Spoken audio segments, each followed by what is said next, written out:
안녕하십니까. 예, 연세대학교 신소재공학과 교수 박장홍입니다. 안녕하세요. 연세대학교 의과대학 의학공학교실의 김자영입니다. 안녕하세요. 저는 세브란스 병원 내분비내과 교수 이용호입니다.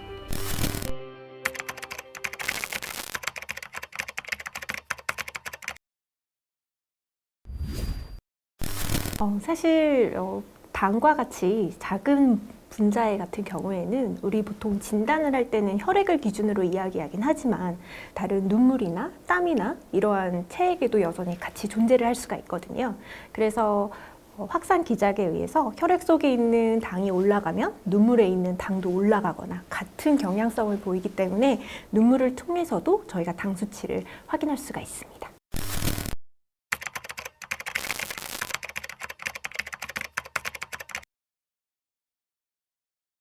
당뇨병 환자나 정상인을 대상으로 저희가 임상 시험을 실시를 했었는데요. 거기서 보면 방금도 김자영 교수님 말씀해 주신 것처럼 눈물에서 이제 포도당을 측정하는데 사실은 우리가 중요한 거는 피 속에 있는 포도당, 즉 혈당이잖아요. 그래서 그 피 속에 있는 게 눈물로 이제 반영이 되는데 조금 지연되는 시간이 좀 있습니다. 그래서 보통 그런 것들을 감안했을 때 이 눈물을 통해서 측정하는 값이 실제 혈당과 한 97% 정도는 정확도를 보여서 상당히 정확도가 높은 이런 디바이스라고 말씀드릴 수 있을 것 같습니다.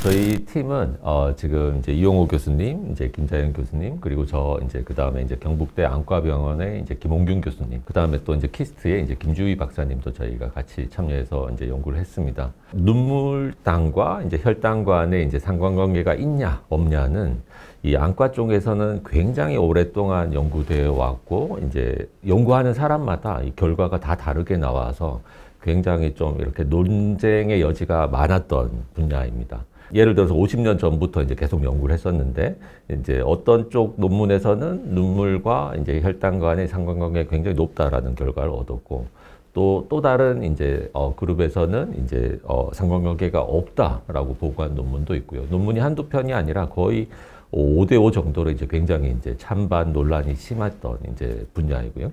구글과 같은 대기업에서도 컨택트 렌즈를 2014년도에 이제 개발을 하다가 이제 그 구글 같은 경우에는 상관관계가 없다라는 결론이 나와서 프로젝트를 포기를 하기도 했었습니다.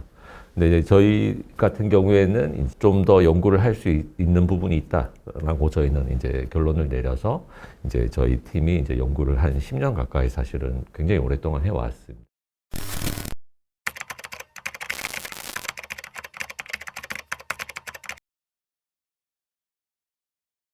이 논쟁의 여지가 이제 많았던 가장 중요한 이유 중에 하나가 눈물을 어떻게 채취를 하냐가 사실은 굉장히 중요합니다. 그래서 예를 들어서 이제 사람이 안구의 통증을 느끼게 되면 이제 그때는 눈물의 성분도 달라지고 눈물에 나오는 양도 일시적으로 달라지게 됩니다. 그래서 저희 이제 김홍균 교수님께서 이제 그쪽 부분에 대한 이제 아이디어를 주셔서 기존 논문들을 찾아보니까 눈물을 채취할 때 안구를 이제 건드리기도 하고 건드리지 않기도 하다 보니까 이제 거기에서 분석이 잘못됐다라는 이제 저희는 결론을 얻었습니다. 그래서 이제 컨택트 렌즈를 최대한 굉장히 소프트하게 저희가 만들어서 이제 사람이 착용을 해도 이제 통증을 최소화할 수 있도록 저희는 이제 디자인을 했고요. 그 안에 들어가는 센서와 전자회로들을 전부 다 이제 신축성이 높은 디자인으로 이제 바꾸는 연구를 했었고, 그 다음 이제 또 중요한 부분이 사람마다 이제 신진대사가 다 다르다는 점이죠. 그래서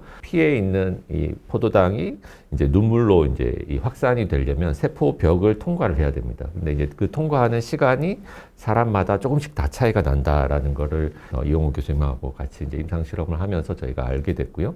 그러면 각자의 고유의 이제 이런 지연 시간이 있다라는 걸 알게 됐습니다. 그래서 각자 가지는 고유의 지연 시간을 저희가 계산을 해주면 이제 이 눈물당과 혈당 간의 상관관계를 굉장히 높게 저희가 얻을 수 있다라는 걸 알게 돼서 저희가 이제 그런 컨택트 렌즈와 이제 이 스마트폰 어플리케이션을 디자인하게 됐습니다.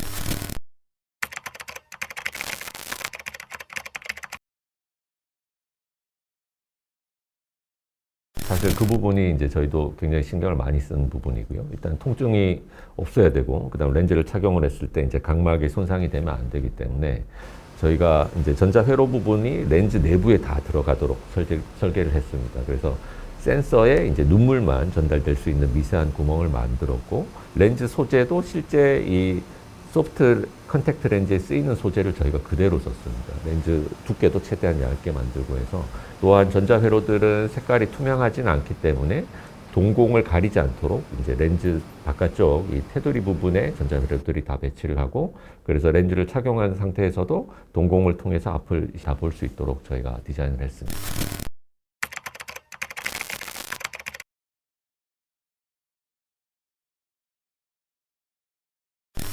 아무래도 혈액에서부터 아까 말씀드렸다시피 눈물까지는 이제 당이 확산을 통해서 세포벽을 통과해서 가야 되기 때문에 혈액 속에 있는 당보다는 확실히 굉장히 적은 농도의 적은 양의 당이 눈물 속에 존재하게 됩니다.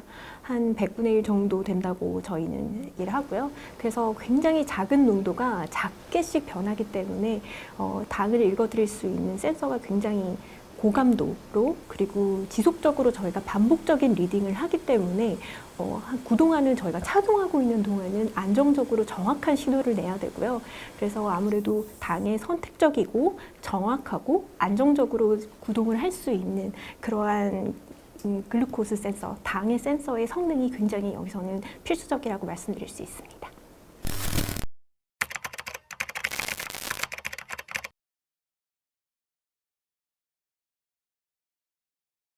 당뇨병에서 혈당은 이제 변동성, 이제 밥 먹을 때 전후로 이렇게 올라가는 스파이크나 이런 패턴들을 실시간으로 잘 측정을 해야 되니까요. 그런 부분들이 정상인보다는 당뇨병 환자가 훨씬 더 심하기 때문에 그런 부분들의 정확도나 이런 걸 평가하기 위해서 저희가 이제 당뇨병 환자 한 10명 좀 넘게 함께 임상 시험을 했었는데 상당히 정확도가 높았던 걸 저희가 볼 수 있었습니다.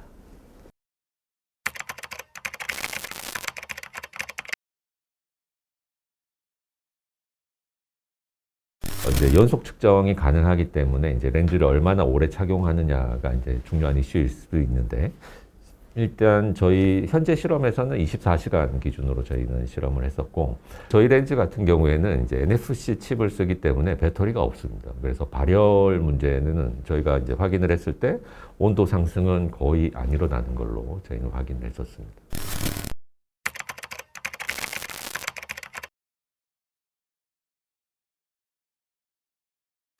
혈당 조절이 되는지를 보려면 지금까지는 매번 이제 손가락에 침을 이용해서 체열을 하거나, 또는 요즘은 연속 혈당 센서라고 해서 이제 배나 팔에다가 이제 센서 이제 동전 같이 생긴 걸 이렇게 붙이게 되는데요. 사실 그게 바늘로 찔러서 해야 되는 환자들의 굉장히 좀 부담감이 좀 있고, 접착제를 이제 단단히 붙여야지 이제 샤워할 때나 이럴 때 안 떨어지니까 그런 접착제에 대한 또 알러지도 있고, 그래서 사실 그런 부분들 때문에 환자들이 많이 활용은 되고 있지만은 아직까지도 좀 한계점이 좀 있는 게 분명히 있거든요. 근데 이런 렌즈라는 센서를 통해서 사실 통증이나 이런 것도 없고 굉장히 쉽게 착용이나 이렇게 탈착도 가능하고, 이런 정확도적인 측면에서 아까 말씀드렸던 그런 개인 간의 그런 지연 차이만 좀 잘 극복이 된다면은 굉장히 환자들에게 있어서 혈당 모니터링과 관리를 하는데 큰 이제 기여를 할 수 있는 제품이 나중엔 되지 않을까, 저희가 임상시험 하면서 그런 경험을 좀 한 것 같습니다.